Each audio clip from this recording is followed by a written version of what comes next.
తను ఏ విధంగా బాప్తిసం పొందాలి, ఏ విధంగా ప్రత్యేకించబడాలి, ఏ విధంగా బోధించబడాలి, ఏ విధంగా ప్రభు కొరకు సాక్షిగా సాగిపోవాలి అనే విషయాన్ని తదుపరి మనము చూడవచ్చు. కాబట్టి 19వ వచనంలో ఏమంటాడు? 26:19 అగ్రిప్ప రాజా, ఆకాశం నుండి కలిగిన ఆ దర్శనమునకు నేను అవిధేయుడను కాను. రాజు ఎదుట దేవునికి ఏ విధంగా విధేయుడుగా ఉన్నాడో చెప్పుకుంటూ ఉన్నాడు.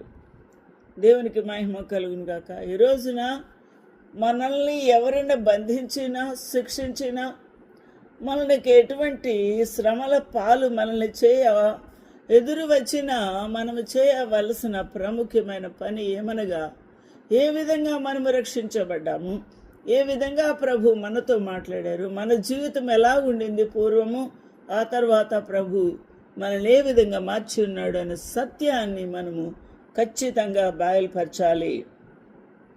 దేవునికి మహిమ కలుగును గాక. ఆ విధంగా అగ్రిప్పరాజు ఎదుట తన సాక్ష్యంని వెల్లడి చేసి ఉన్నారు.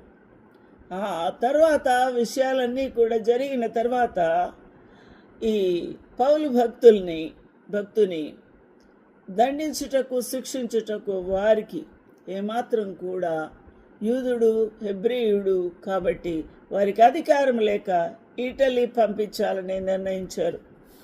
27వ వచనంలో చూస్తాం, మేము ఓడ ఎక్కి ఇటలీ వెళ్ళవాలని నిర్ణయమైనప్పుడు వారు సౌలును మరికొందరు ఖైదీలను అగుస్తు పటాలములలో శతాధిపతి అయిన యూలియని వానికి అప్పగించారు.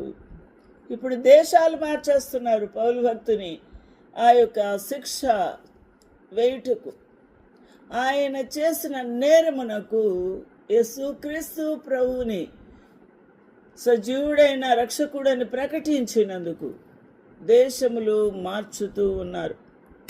ఆ విధంగా ఇటలీకి పంపిస్తూ ఉన్నారు. కొంతమంది ఖైదీలతో 100 మంది సైనికులకు అధికారి అయిన ఒక శతాధిపతిని ఏర్పాటు చేసి ఆ శతాధిపతికి అప్పగించారు.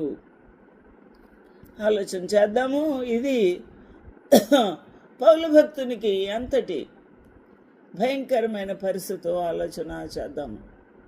ఓడలో పంపిస్తున్నారు. ఎన్ని రోజుల ప్రయాణము. ఆ ప్రయాణంలో జరుగుతున్న అనేకమైన విపత్తులు, ఆ యొక్క గాలి తుఫానులు అన్నీ కూడా 27వ అధ్యాయంలో